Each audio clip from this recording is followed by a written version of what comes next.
Good. Namaste, everyone.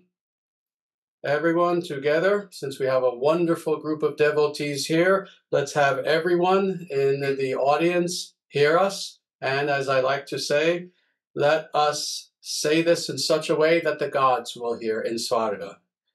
Jaya Shriman Narayana.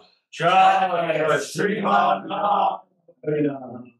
Jaya Bhagavan Shri Krishna. Jaya Bhagavan Shri Krishna.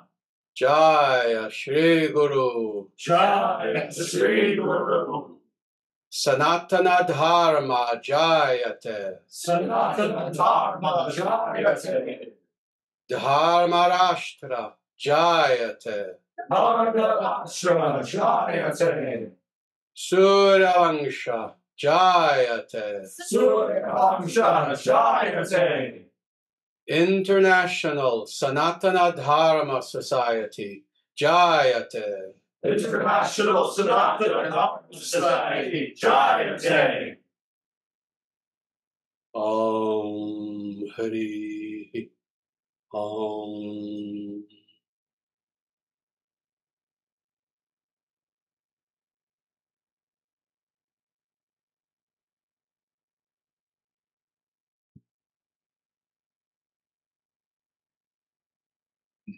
Again, thank you everyone for being here.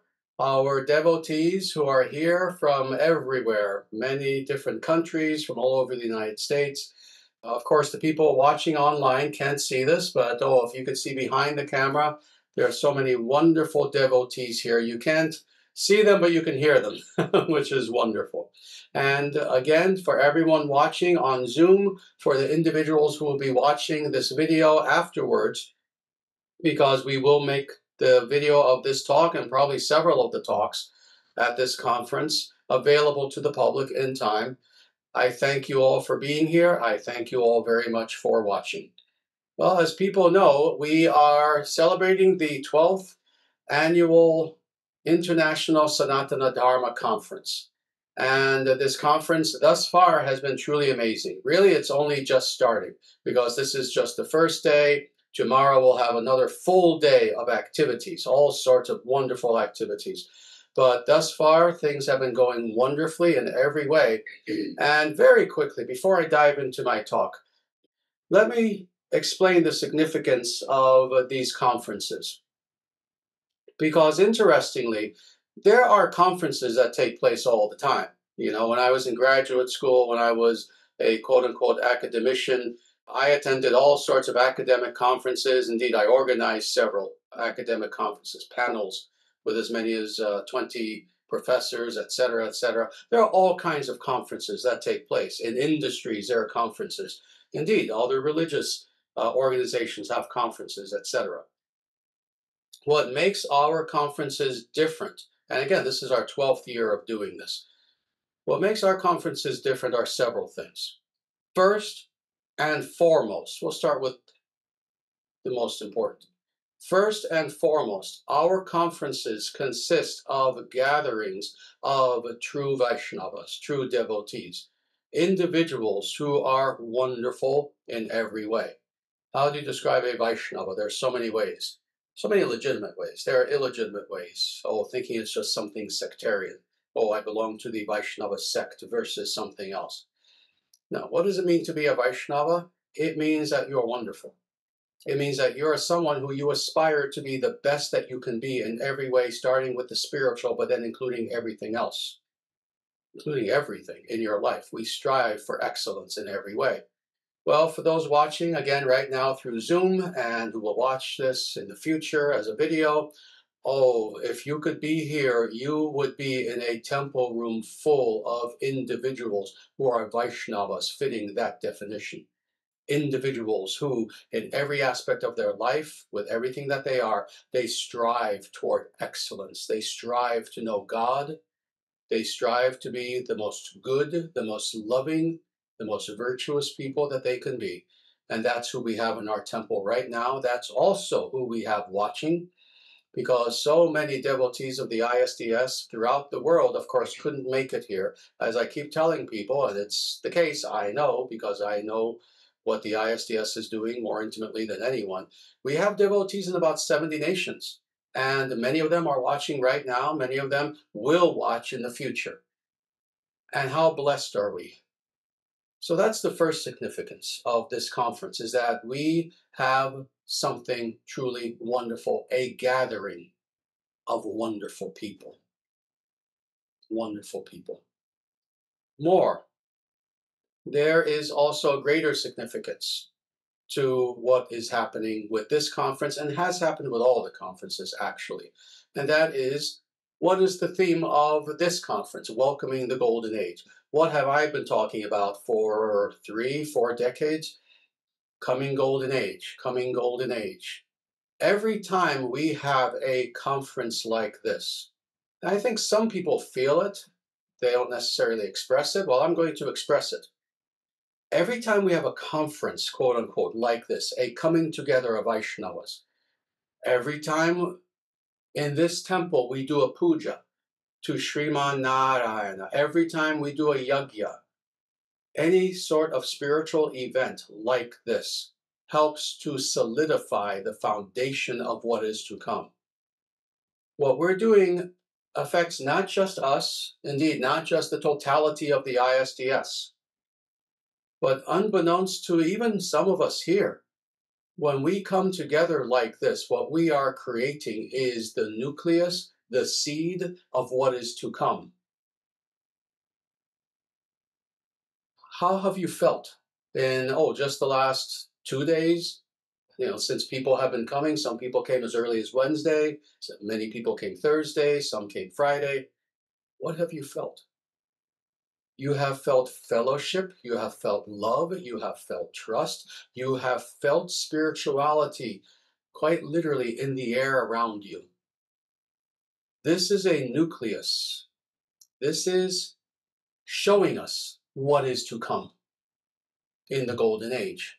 When we speak about this Golden Age, we're feeling it now. Except imagine this, 10,000-fold, 100,000-fold, 1,000,000-fold. This is what we are doing. We are replicating the Golden Age. What we are doing is indeed we are replicating what is to come. We are showing the world what can be. So this is why this conference is of such great importance, because it is a gathering of Vaishnavas, and it is showing us how the world itself can and will be in the future. Indeed, the very title of our conference and of this talk is Welcoming the Golden Age. As I have been telling people for a very long time, indeed, we are about to enter into a mini Golden Age. And this has been the case. We have known this for, again, decades and decades and decades. We are currently transitioning into this Golden Age. Now, as I've always explained to people, and anyone who truly understands how these transitions in ages occur, they know this. What is the exact date that the Golden Age is going to begin? There is no date. The description of how a Golden Age begins is something like this. If you go to a beach, if you go to the area where the water is rushing in, going back out, the waves are coming in, going back out, can you really point accurately to what is land and what is water? Can you point to where that edge actually is? You can't. Because you may think you see it, but then a larger wave comes and suddenly the water comes in even more, or the opposite, etc. You can't point to that exact place where, oh yes, this is exactly where dry land ends and where the water begins. In the same way, that is the case with transitions in ages. There's no date. This is why it's very difficult sometimes to know exactly when there is a transition. And that means specifically with these smaller ages. With the bigger ages, you have more of an idea. But with these smaller transitions in ages, very difficult to know. But we are indeed going through a transition right now. Several things that I want to say about this. First, I want to talk about what is a Golden Age, what is the history of the idea of Golden Ages. As people who study religion know, and we have quite a few people in the ISDS who indeed study religion formally, some of them working on PhDs, some of them working on master's degrees, but then a lot of people just know this. When it comes to all of the larger religions especially, but this is also true of almost every religion believes that there is ultimately going to be a golden age. Now, they may not call it that, they will call it different things. But every religion has its eschatology, its idea about quote unquote end times. Now, that being said, there is a very big difference between how Dharmic religions versus Abrahamic religions view what this means. For the Abrahamic religions, of course, their eschatology is one of doom. It's one in which, there will be judgment day, and it depends on which religion you look at. There will be judgment day, and or the dead will rise from the grave. And there will be tremendous chaos, tremendous apocalyptic craziness upon the earth. Millions, if not billions of people will die, etc., etc., etc. It's not a pretty picture. And it will be, according to the Abrahamic religions, quote unquote, the end of times. In other words, what occurs and what is the result of that occurrence will then last for all of eternity. So this is the idea of the Abrahamic religions. Now, even though they get a lot wrong, still there is that little seed that we see there that at least they do acknowledge that there will come a time when things will be wonderful. And there will be indeed a golden age. Again, they may not call it that, but it will be nonetheless. Now, for the Dharmic religions, on the other hand, we have a very different understanding from the Abrahamic religions. And that is that we believe in the cyclical nature of time. So in other words, what happens to be occurring at any specific time, whether it's the best of times, the worst of times, somewhere in between, that will occur again and again and again. The other thing is that we understand that the ages are getting worse and worse. They're not evolving, but they are indeed devolving. This is the idea of every single dharmic, that is non-Abrahamic religion upon the face of the earth. But we also believe indeed in true golden ages. Now, when we speak about golden ages, of course, we mean this in two senses. There is the actual golden age of the past, that indeed every ancient religion, civilization, culture points to. If you look at any ancient culture, they all believe that at one time there was a glorious past, what they would call a golden age. The ancient Greeks believe this, the ancient Romans believe this, the ancient Chinese. Pick an ancient civilization, they believed this. And indeed, the wise individuals of that culture will always look back upon this golden age, bemoaning the fact that, where we are right now, it certainly isn't, but we should aspire to what was. So that's the idea of the ancients. Well, interestingly, there was, again, a Satya Yuga, a golden age. However, there's also a different sort of golden age, and that is these mini golden ages that occur. And what we are about to experience now in the immediate future is indeed one of these mini golden ages that is going to come. The way I've described it, within the context of the Kali Yuga, and the Kali Yuga lasts for, of course, a very long time, 432,000 years. Within the context of that Kali Yuga, the Kali Yuga is not an absolute plummet toward doom.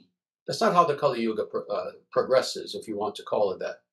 Rather, with the Kali Yuga, things get worse. But then there's a mini golden age. And then things get worse again. And then another mini golden age. And then things get worse again. So it's almost like a roller coaster ride, not just a straight dive, a straight plummet. So this being the case, it is understood by many individuals today that we are about to enter into a mini golden age. And this mini golden age is indeed upon us. So we are transitioning to this golden age right now. Again, when does it start? Exactly. There's no exact date. As far as I'm concerned, I live my life as if we are in already the very beginning of it. And what does that mean? Well, are we still seeing evil in the world? Yes. We're still seeing evil in the world, but what are we also seeing? Something that none of us have seen before. I'm looking at everyone here. I'm trying to very quickly guesstimate everyone's age. I'm maybe the oldest person here chronologically, I think. If I'm not, you know, you don't have to reveal your age. But what is amazing is I personally have never experienced anything like this, where, again, there is still evil in the world. But for the first time in my lifetime, and indeed I know history exceedingly well, for the first time in a very long time, while evil still exists, it is now being pushed back. It's now being fought. It's now being exposed, like at no other time since I've been alive, and certainly like no other time before then. So indeed, we are entering into a mini golden age. And Prabhupada made this very, very clear to us. The Brahma Vaivarta Purana, among other places, that's not the only place, also makes this clear. This mini golden age will last for 10,000 years. There's no doubt about that. Now, of course, when we say 10,000 years, well, in the beginning, it's a slow progression upward. Not as slow as you would think, but still, it's a slow progression upward, and then it reaches its height, and it stays there for a very long time.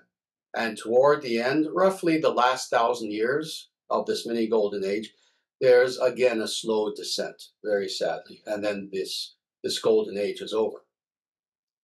Now, all this being said, what exactly constitutes a golden age? So in other words, how do we know that we are heading into a golden age? What are some of the signs that we are heading into a golden age? Well, let me tell you a few of these. A golden age is a period of time in which there is a perfect coming together of several elements. One of these is the arising of true leaders. When you're not in a golden age, you know it. Why? Because you can't find leaders. Oh, can you find politicians? Oh, can you find people who have power? Oh, can you find people who have followings? Yes, you can find all of that. But when it is not a golden age, when things are darkest, you look all around you and it's almost impossible to find leaders. You may find a few, but sadly, they most likely will be taken away from you. They won't achieve what they need to achieve, or they have to go into hiding, etc. How do we know that a golden age has occurred? This is one way. We finally have good leaders. And not only do we finally have good leaders, but you look at these leaders, you look into their eyes, and you know that they're invincible. See, it's one thing to be a good leader. It's one thing to be a good person, to know how to lead, to have charisma, to have goodness, to have virtue, etc. But if you still are open to attack, and if the evil people still have power, those leaders can be taken away one way or another. And that's occurred again and again and again throughout the Kali Yuga, and especially the last 200 years, 100 years, 150 years, throughout the 20th century. Truly good leaders were snatched from our presence. Well, this is one way in which we know that a golden age is upon us, is that when we look throughout the world today, good leaders are finally arising. And it's an interesting thing, of course. When did I begin saying this, that, we're going to see good leaders in the future? I began saying this again decades ago. The videos are there on YouTube. Or in 2012, 2008, etc. All throughout my teaching career, I told people, there are no good leaders today, but they're coming. I told people this 20, 30, 35 years ago. And now we see good leaders arising throughout the world. We see them in America. We see them in Europe. Indeed, again, we heard a talk earlier today from one of our presenters, a serious supporter of the ISDS, who will become, it's his destiny. He will become the leader of Norway and the Norwegian people. That is where he is heading. And it's not just him. It's other people too throughout the world. Connected to the ISDS, not connected to the ISDS, that's of less importance. We see leaders arising. And not only are they good people, they are invincible. Why is this the case? Because the leaders who we are seeing and who especially we're going to see in the future will be individuals who have something special to them that was not the case in the past. Interestingly, it's not just a personal quality. In fact, it's not a personal quality at all. When I say they have something special about them, it's not, oh, they're braver, they're more intelligent. No, it's actually something that's coming from outside of them. They're empowered by God. They're empowered by God. We are going to have leaders who are going to serve this world as quite literally the hands of God. That being the case, they're invincible. No one, no evil force can take them away from us, and no evil force will. What are some more elements of this time period? A ready and eager population. See, it's one thing to have good leaders, but that has to be matched then with the population. The population has to be ready and eager for that leadership, and not just that leadership. They have to be ready for the sometimes quiet, sometimes not so quiet, but hopefully ever peaceful revolution that will occur in their given societies. The population has to be awoken. They have to be ready. And what does that mean? That means that in any given society, that society has to have hit rock bottom. We've seen this in America. That's why a silent revolution is happening here now. America hit rock bottom. We saw the destruction of our culture. We saw the destruction of our people. We saw perversion celebrated. We saw quite literally reality turned upside down. Perversion, degeneracy celebrated and applauded. And people trying to pretend that what was degenerate was actually the norm. We saw all this. We saw violence. We saw attempted assassinations. We saw the culture destroyed. We saw everything destroyed in America. I'm not going to give a long list because then we'll be here for 3 hours. You know how our society has been destroyed. The same thing with Europe, the same thing with Australia, the same thing with so many different nations. We hit rock bottom to the point where the people en masse, by the hundreds of millions, began to wake up. And they became ready and eager for true leadership and for a true golden age to occur. So that's the second element that has to be there. The third element is grace. The grace of God, the grace of the Devas, and the grace of the Siddhas. This is the third element that has to be there, and how you know that a golden age is about to occur. So there is what we do as human beings, again, whether we are a leader, whether we are the awakened masses of the people, but that's all terrestrial. We also need help from the transcendent. We also need the grace of God such that, indeed, we can create a paradise on earth. We can replicate Vaikuntha upon the face of the earth, the kingdom of God. So we need the grace of God himself. This is one way in which we transition into better ages. Again, whether it's a larger Satya Yuga, so literally a yuga, whether it's an actual golden age in yuga form, in eon form, or whether it's a mini golden age, the grace of God has to be there. How is that grace of God manifest? Several ways. Again, empowerment.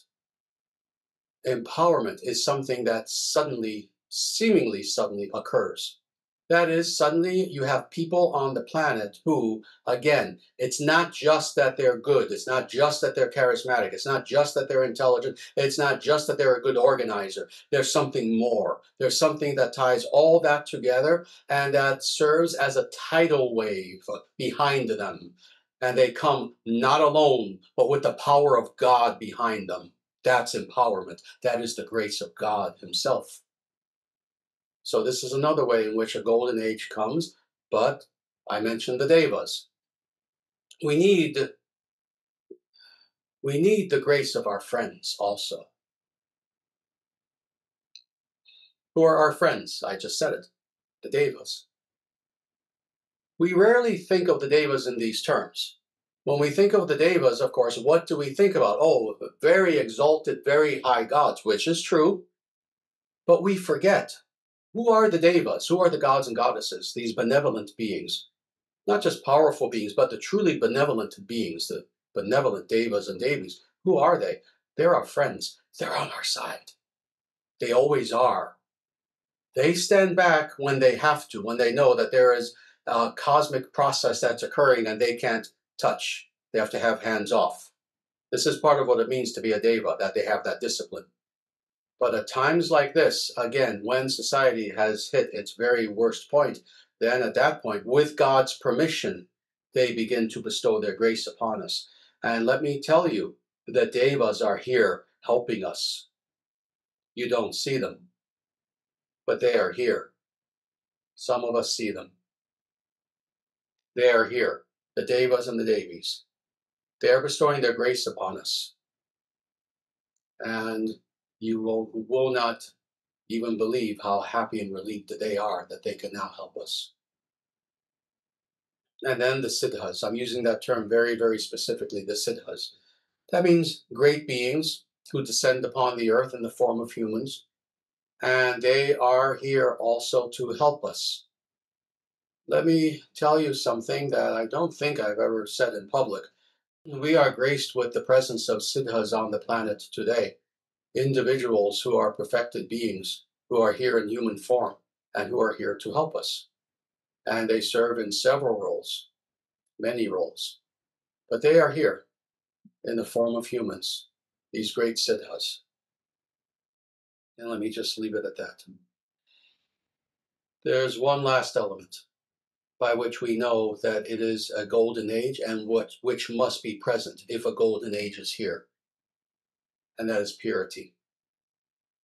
What is really the difference between a golden age and that which is not?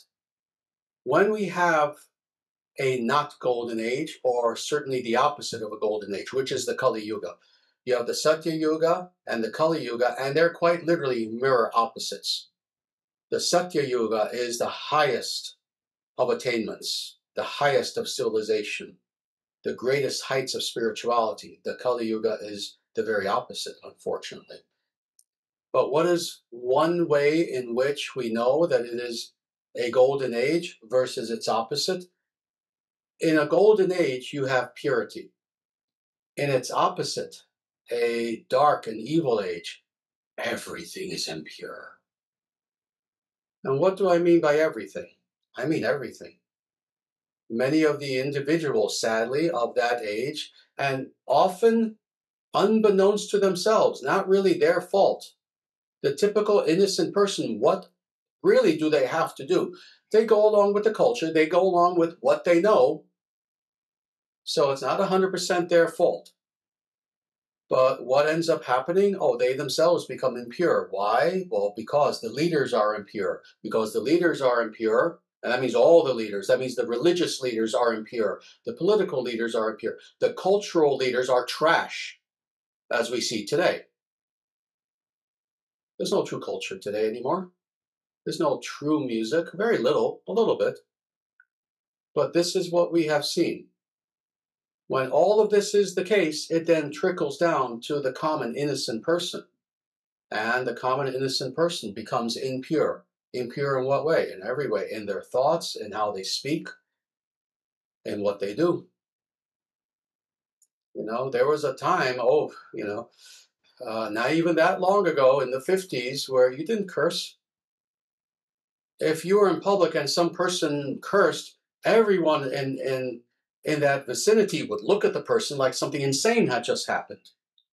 Now, with people's mouths, we've become impure. Everyone curses like it's nothing.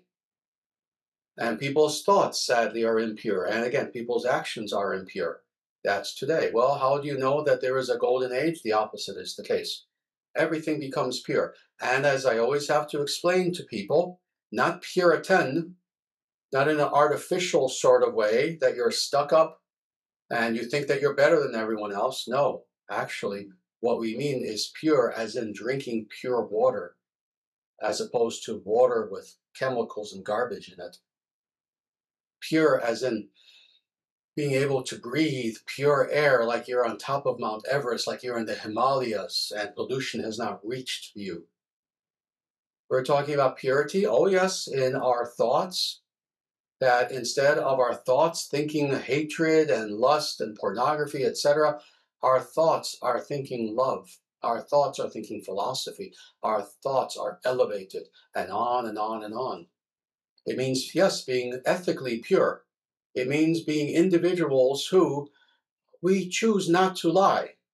We choose not to be evil. We choose not to do the wrong thing, not to harm people, not to harm other living beings. We choose not to gossip. We choose to avoid drama, etc. We choose to be pure. And then, of course, spiritually. Spiritually. What it means to be a denizen of the Golden Age is that spiritually we seek absolute purity, meaning from everything that we are physically up through the ontological aspects, the various ontological aspects of who we are. With the physical even, we seek to be pure, we seek to be healthy, etc. We seek to be healthy emotionally. We seek to rid ourselves of, again, anger, depression, sadness, anything that is impure. We seek to rid our minds of anything that is bad. We seek to instead have God within our minds in mantric form, in actual form, in the form of murti, etc. And in every way we seek to be pure. These are the elements of a golden age. Remember these elements, because this is what is amazing. We are beginning to experience all of these elements that I just mentioned now. The beginning, true leaders are arising. The people are waking up. Oh, all the people? No, it'll never be all the people. No, don't put yourself into a trap. Well, it doesn't seem like, no, be quiet. Doesn't have to be 100%. Has to be enough of the people that they are a tidal wave that you cannot stop. That's all. That's all you need. The people are indeed waking up. We actually are beginning to experience the grace of God, of the Devas, and of the Siddhas, the great, what look now like human beings, all around us. And people now, in one way or another, in multiple ways, religiously, spiritually, in so many ways, even just culturally, are actually yearning, thirsting for purity now. People have had enough of poison. Poison in our environment, poison on television, poison in the movies, poison in music, poison everywhere, all around us. Poison coming out of the mouths of politicians. People have had enough. People want purity now. This is how we know that indeed, this is not a joke. People who doubted me, oh, and there were many, 20 years ago. You can imagine, 2005, for that matter, the year 2000, for that matter, the year 1995. I was telling people, Golden Age is coming. Oh, you would be shocked how many people doubted me. Now, in 2025, a person truly would have to be a fool to doubt. There is zero reason. In fact, let me hover upon what I'm about to say for a moment, and then we're going to go on with the rest of the talk. There is zero reason to be black-pilled. And I know because I've been told and I've seen, there are still some people out there, in fact, good people, who are black-pilled. Despite the fact that every single day they are seeing things in even mainstream news, because these things are happening so dramatically, even mainstream news can't ignore them, then what to speak of real news? People are seeing things almost every single day now that if they were to pause and think, have I seen things like this in the short time I've been alive? How long have I been alive now? 25 years? 30, 40 years? Have I seen anything like this? If they were to pause and think, the answer would be no, you have not. There is zero reason to be black-pilled. Keep in mind, please, that to repeat this, we are in an era of transition right now. So are you still seeing a lot of bad? Oh, yes. No, the evil is not 100% defeated yet. On the contrary, the more intelligent ones, they actually know that defeat is coming for them. They know. They know. It's like a person on death row who knows, all right, well, in 1 week I'm going to the electric chair. They know, but they still want their last meal. They still want their last meal. So the evil in the world, it's still here, but they know that they're finished. And those of us who, again, see what's happening in the world, those of us who truly take shelter of God, of Bhagavan Sri Krishna, of Sriman Narayana, we see what is happening and we know that things are only going to get better and better and better as time goes on. In America, for the last 6 months, we've seen things we've never seen before. And we've seen nothing. The beginning of things, we've seen maybe 1% of what's going to come. And when I say what's going to come, no, I mean in the next 3 years, 3.5 years. We've seen 1%. Because the things that we're going to see, the transition that we're going to see, the mini silent revolutions that we're going to see, it's going to increase indeed exponentially.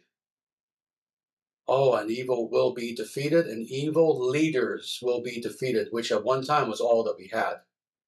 We're just the evil leaders. America has been saved. Oh, we're still in process.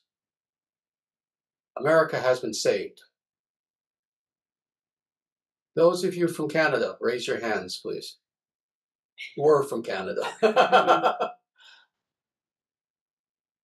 Canada is going to be saved. France is going to be saved. The UK is going to be saved. Ireland is going to be saved. They're going to have a new leader. He's actually running for president now. And he's going to save Ireland. Germany will be saved. And then will itself be a big part of saving the rest of the world. Australia, which almost became a totalitarian state. Oh, it's going to be saved. Same for New Zealand. Same for Italy. Same for Spain. Spain, I'm half Spanish. Spain is going to be saved. Belgium is going to be saved. Sweden is going to be saved. We know Norway is going to be saved very soon. Shall I go on? You get the picture. We have zero reason to be black-pilled. On the contrary, we have every reason to be white-pilled as much as possible, and positive and optimistic that a golden age is going to come. When this golden age comes, what is it actually going to look like? I want to mention only a tiny number of elements of what our golden age that's about to come is going to look like. Several things. First of all, I talked about purity. There will be absolute purity. The filth will be washed away. The filth will be washed away, like Saruman. Washed away, except it won't be Ents who do it. It will be us empowered by God. We will have absolute purity again, like we've never had. And again, not Puritanism, that's not what we're talking about. We're not Abrahamists. We're not Abrahamists. We believe in reasonable tolerance, etc. So when we say purity, what we mean is that evil will be washed away, and what will be left will be good and goodness. We will begin finally to experience perfect health and well-being. The reason why people are ill, why is there cancer, why is there diabetes, why is there autism? Where it used to be, and I can't remember the exact number, it used to be 1 out of 10,000 people children were born with autism. Now it's something like 1 out of 33. Why? Why? And on and on and on. Why do we exist in unhealthy states now when we know that Ayurvedically and according to Vedic culture, we are meant to be vibrant with health? Again, this has been imposed upon us. In this coming golden age, we will achieve a state of well-being for all of our people. People will be healthy again. People will be living blissfully. Let me explain what I mean by this. And for those individuals who have never experienced this, truly, truly you have my sympathy. But have you ever experienced a time in your life, maybe it was once, I hope it's been many times, when you may have been in nature, you may have been just sitting in your home, just sitting in a chair and listening to some peaceful, beautiful music, and you're just feeling blissful within, that everything is good with the world, and you can actually feel yourself breathing and breathing peacefully without stress, without anxiety, and you just have that experience of just blissfulness. And again, whether it lasts for a few minutes, a few hours, whether you've experienced this many times, this is how we are meant to live 24 hours a day. We're meant to live in such a way in which there are no worries. Oh, not that we're irresponsible. No, we're not talking about, as I like to say, a hippie fest. No, we're talking about being responsible. Yes, you have your jobs. Yes, you work hard, etc. You keep yourself busy doing good things. And the entire time you're experiencing bliss. This is how we're meant to be. On a day-to-day, hour-by-hour, minute-by-minute basis. When this golden age comes, this will be the norm. This will be the norm. There will be no anxiety. There will be no anxiety. Anxiety comes from many sources. It comes from within, it comes from without. An individual who chooses to be in anxiety can be living almost in a paradise, but they'll be in anxiety. But anxiety, more than anything, is imposed upon us from external elements, from the culture, from invisible hands, invisible forces that are out there, etc. Well, these will all be gone. And again, living in perfect health, anxiety will be gone. Do you know what it's like to live without anxiety? I don't mean for 5 minutes. I don't mean, this was great. For 5 minutes, I got a chair massage. This is not what we're talking about. We're talking about every day of your life. You wake up in the morning, and as soon as you become conscious, you're happy. You're happy you're awake. You're happy to face what's coming that day, knowing that you're going to be doing wonderful things to help yourself, to help others. And throughout the day, you maintain this no anxiety, this bliss. And as you are you've had a wonderful day of productivity and doing wonderful good things and having true fun, etc., doing your spiritual activities, you finally lie down and you close your eyes, and as you're drifting off to sleep, all that you are experiencing is, this was a beautiful day, and you fall asleep. This is how we as human beings are meant to live. You understand that? That's the norm. That's not some pipe dream. That's actually in accordance with, again, Ayurveda and Vedic spirituality, what we should be experiencing, even within this material world, if you're an Arya, if you are a noble individual practicing Sanatana Dharma, but in a Vedic society, a Dharma Rashtra, a Dharma nation. This is how we're meant to experience life. And right now, we don't. What else will we experience in this coming golden age? Communing with the Devas. In the previous age, the Dvapara Yuga, what to speak of the ages before then? We're not even going to go all the way back. Just the previous age, Dvapara Yuga, so a little bit over 5,100 years ago. You understand that this is one of the definitions of the Dvapara Yuga. It actually says this in the Vedic scriptures. That not all human beings, but many human beings could speak to the gods face to face. And that was the case. Again, depending on who you were, especially if you were a king, for example, if you were a Maharaja, true king, if you were a Chakravartin, it was very often the case that you would be sitting on your throne, and you often sat like this, and you have your court around you, and suddenly one of your officials would announce to you, uh, great king, Lord Indra is here to visit you. No, actually, Lord Indra, actually a god or a goddess would come to your court. And what would you do as a king? You would get off your throne when the god approached you, coming toward you, their feet not touching the ground, not blinking, having light coming from them, so much so that you almost have to shield your eyes. And a god will come to you, and that king will get off their throne and offer their obeisances and say, oh, great Deva, how may I serve you? What can I do for you? As you're looking at their feet, you don't dare look them in the eyes. That was the norm at one time.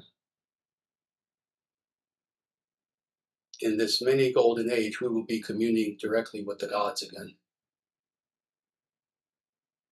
We will be communing directly with benevolent beings, benevolent spirits who are there in nature, the ones who have not left.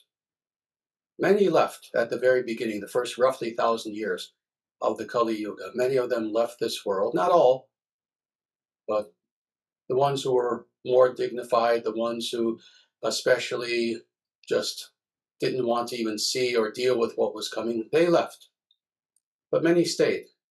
Some who stayed were the ones who, they felt that they could tough it out, but also another class of divine beings who stayed. And that is the ones who chose to stay with us because they love us. We haven't been aware of this, but not all the divine beings have left.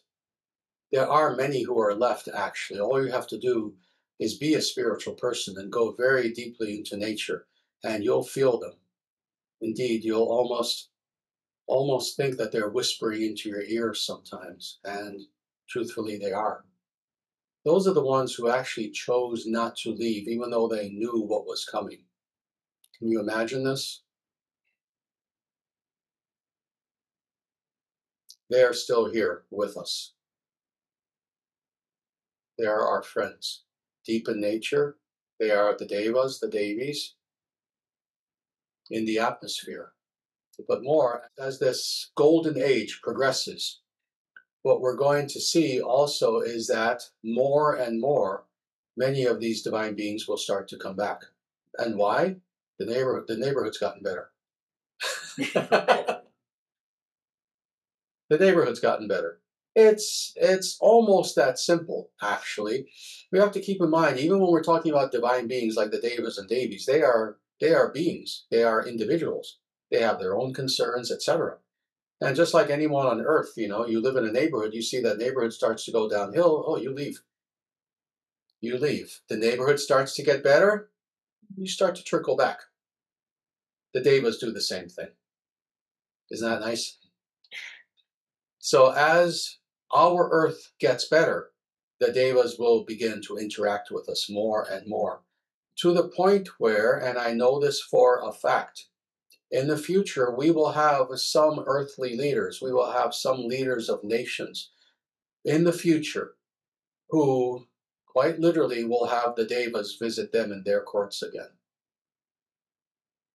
In the future, when I say courts, in the future, we will have devas and devis come and visit the White House in the future and consult with whoever is there as the leader, the true leader of our people. This will happen. Individual humans will be able to commune with the devas again, with divine spirits. Even now, with as bad as things have been, you can go deeply into nature. And if you're a spiritual person, you can feel this beautiful sattvic presence of beings around you even now. You can imagine in the future.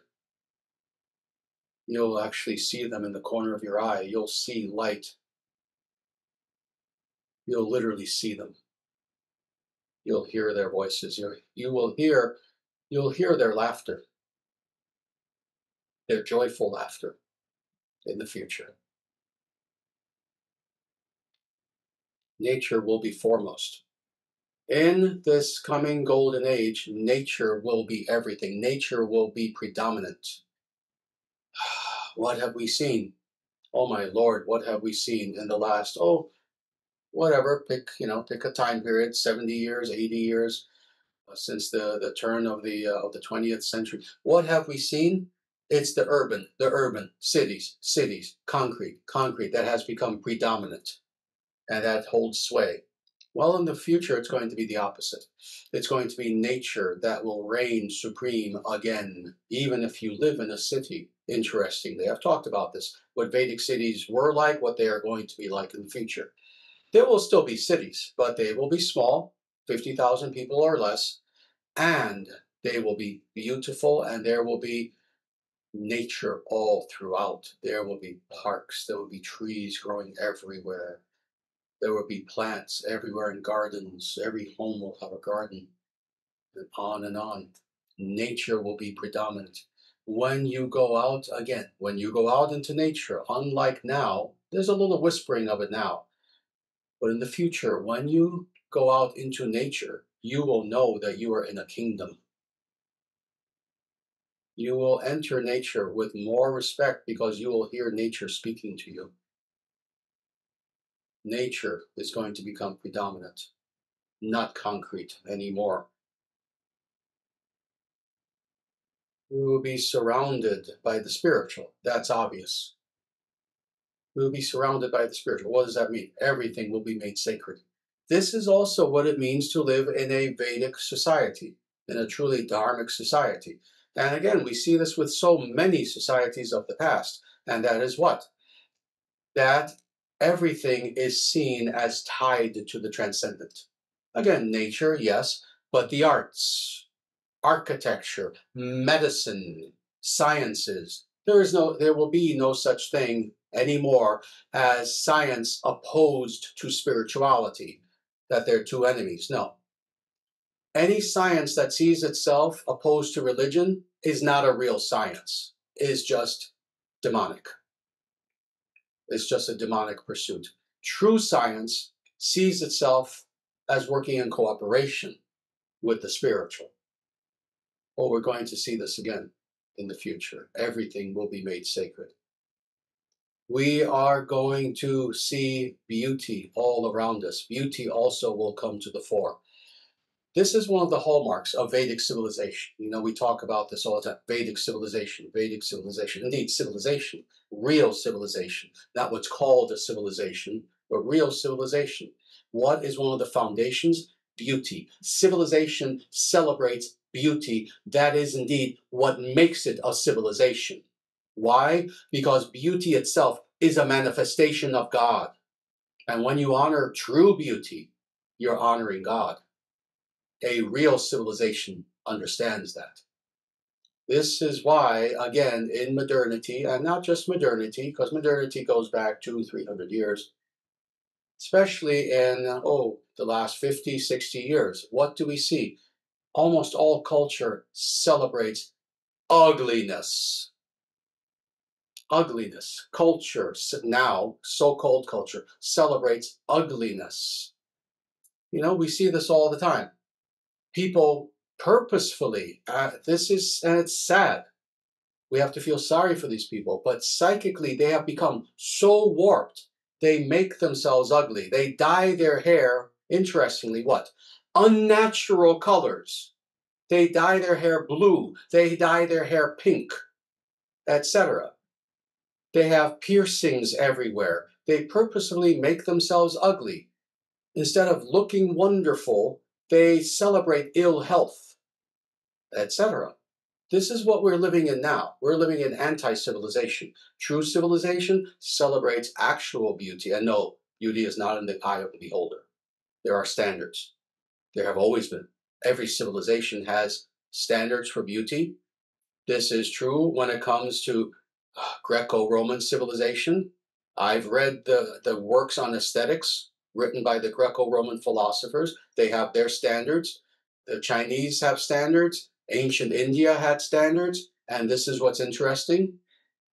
Except for one or two little baby exceptions, the standards are all the same across civilization.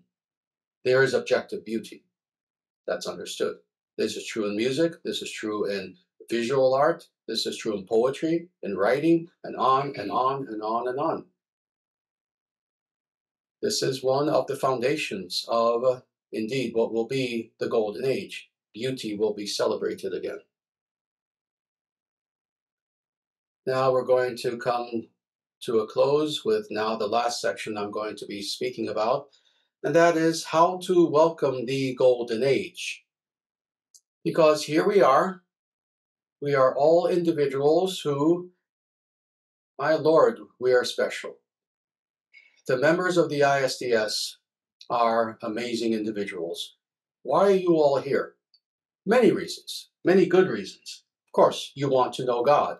You want to know yourself. Philosophically, you want to know what is true. You want to do good. You're idealistic, etc., etc. But why else are you here? And this is true almost to a person when it comes to the serious members of the ISDS. Why are you involved in the ISDS? It's because you've seen, and it's because you yearn. You've seen what we have become, and it's horrible, and you know it. And you yearn for what should be. That's why you're involved in the ISDS. You understand what I am talking about when I speak in the way that I've been speaking for all this time now about a golden age. You get it. You not only get it, I can see some of you, it puts smiles on your faces. As I'm speaking about this, I can see you're celebrating internally. This is what you want. Well, how do we bring this about?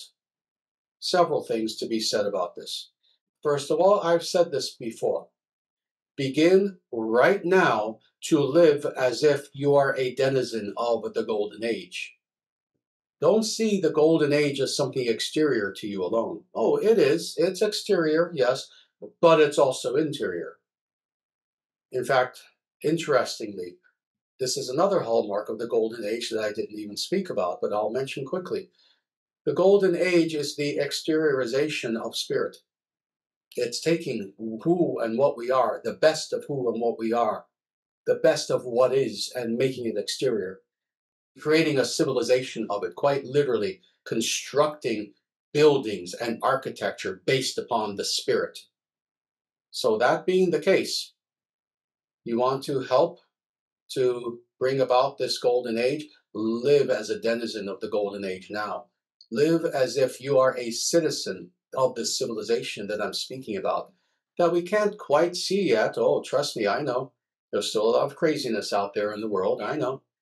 You can't quite see it yet, but live as if you are a citizen of this golden age nonetheless within. What does that mean? Everything I've been speaking about, everything I've spoken about, written about in the past, about what it means to live a truly dharmic life, to live in a dharmic civilization. Begin to live like that.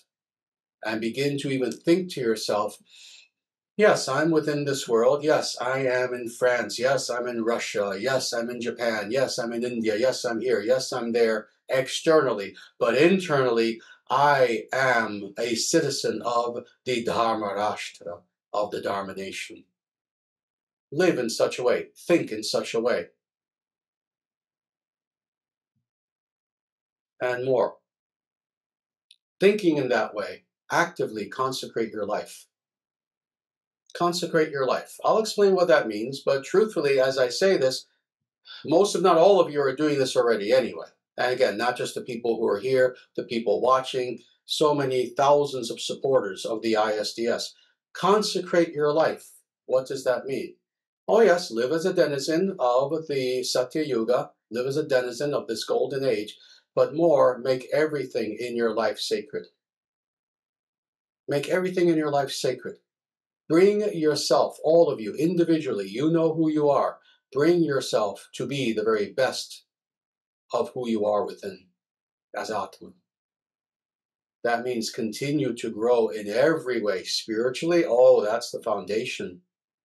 Absolutely spiritually. That means more than anything. Oh, What am I going to say? Oh, yes, keep doing your meditation, the sadhana. Yes, of course. What's the number one thing that we need to cultivate for that empowerment? Surrender, surrender, surrender. More than anything, this is what we are to work on, prapatti. Internally continue to surrender in such a way that indeed you make your life sacred. You bring out that which is the best of you spiritually in such a way that you feel more empowered to bring good into this world, and such that others will see you and they'll be amazed at who you are and what you have, and you can then share that with them.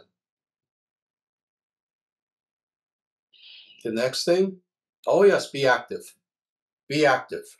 How is this golden age going to come about? Is it going to come about because of God's grace from above? Or is it going to come about because of our hard work? Yes, both. Both. This is how things occur. This is how we grow spiritually. This is how we transform a society spiritually. We understand that we can do nothing, but we also understand that we also have to do everything. We have to do everything in our power to help to bring about this golden age that's coming. What does that mean? For those watching right now through Zoom, if you could see the individuals who are here and what they did today, yesterday, the day before, the seva that they engaged in. And we're not like other groups. We don't, force people, oh, we need your help with this. You should do this. You should do that.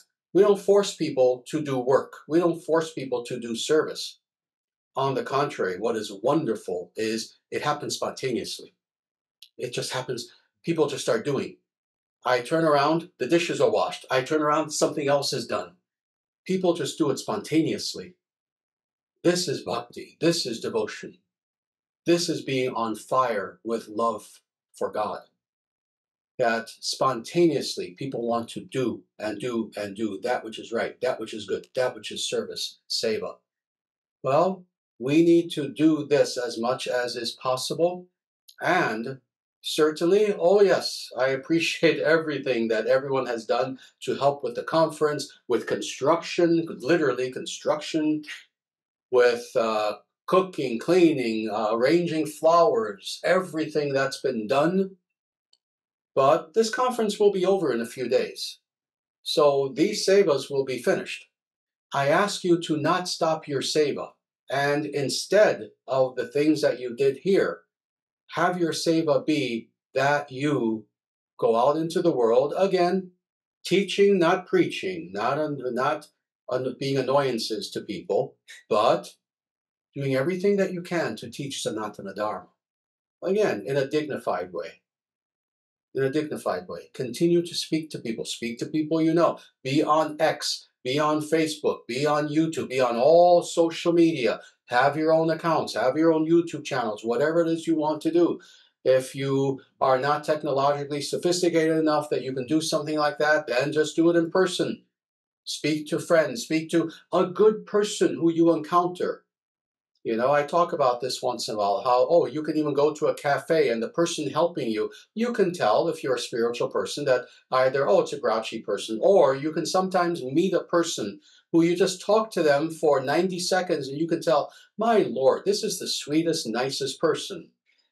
When you meet such people, especially, the latter, not the former, when you meet good people, again, without preaching to them, help them. Speak to them about spirituality. It doesn't even have to be about overt Sanatana Dharma. Speak to them about spirituality. Speak to them about meditation. Help them in one way or another. Distribute our books anywhere that you can. We have books that are designed to help to bring about the golden age. That's what our books are for. That's what our books are for. That's why before I leave this planet, my goal is to have dozens and dozens and dozens of more books out than what we already have. And I will be releasing them very strategically on specific topics, such that this final library of books that I will produce once I'm gone, once I'm no longer physically present, will serve as the literary foundation of this golden age. Take these books, distribute them wherever appropriate, and help people to awaken. This is what people need now. This is the need of the day. People are waking up. We need to help them wake up even more. We need to help to guide them, because there are good people out there who even are waking up, but they themselves don't know everything. They themselves will only have partial information, but they're good people. So even with that partial information, they'll take that partial information and run with it because they're good, but they don't have it all. Well, let's give it all, because that's Sanatana Dharma. We have it all. No exaggeration, no bravado, no braggadociousness. No, I'm amazed. To this day, I'm amazed. I've been studying this path for 51 years and I'm amazed. We have it all. We have the literary foundation in the Vedic Shastra such that with that alone, we can create a golden age and a golden age civilization on this planet. We have it all. So let's share this information with other people. In this way, endeavor to awaken all around you. And of course, what's the last thing that it is my duty to say? At this particular juncture in history, how fortunate are we that these ideals have all come together in the form of an actual movement, of an actual organizational force known as the International Sanatana Dharma Society. Let me assure you, historically, this happens rarely. This happens rarely. Take advantage of the fact that it's here now. It's beyond what you understand. It's not just some guy with yet another organization. This is the movement that will bring about the golden age spiritually. Help us, help us, help us in every way. Become deeply involved in the ISDS. Volunteer to help us. Oh, yes. Oh, please donate everything that you can. Our closest people, our highest leaders in the ISDS, they will attest. We don't waste one penny. I spent years sleeping on the floor up until recently. We don't waste one penny. Help us with donations, become a member of the ISDS, and help us in any way that you can. If you don't have one penny to your name, that's fine. If anything, maybe we'll give you money. We help each other. If you don't have a penny to your name, just help in whatever way you can. Again, get the word out. Take links to the videos, to the books, to dharmacentral.com. Put them all over the length and breadth of social media. Social media is one of these double-edged swords. It's the greatest curse on the face of the earth, and it can be the greatest blessing. The greatest blessing. It wastes so much time for people, but it has the ability also to help save people as well. In this way, help us in every way, the ISDS, to bring about this golden age. And in this way, you'll be doing true seva, the seva that is meant to be done today, most important of all sevas, to save the world. It's very real when I say this, and I'll end by saying this. Again, in so many older videos all throughout, you hear me say this once in a while, that we are to save the world. We must save the world. I understand how big the world is. I don't say anything lightly. And I understand the problems of our world more than anyone. But also, due to the grace of Sriman Narayana and my having read all of the Vedic scriptures, I also know truly how to save this world. It is Sanatana Dharma. Help us to save this world, please. And everyone, until the next time that we speak, namaste. And again, so that these benevolent beings who I've been speaking of can hear, everyone together. Jaya Shriman Narayana. Jaya Shriman Narayana. Jaya Bhagavan Shri Krishna. Jaya Bhagavan Shri Krishna. Jaya Shri Guru. Jaya Shri Guru. Sanatana Dharma Jayate. Sanatana Dharma Jayate. Dharma Rashtra Jayate. Dharma Rashtra Jayate. Surya Vangsha Jayate. Surya Jayate. International Sanatana Dharma Society Jayate. International Sanatana Dharma Society Jayate. Coming Golden Age Jayate. Coming Golden Age Jayate. May Dharma be victorious. Evam Bhavatu. May it be so.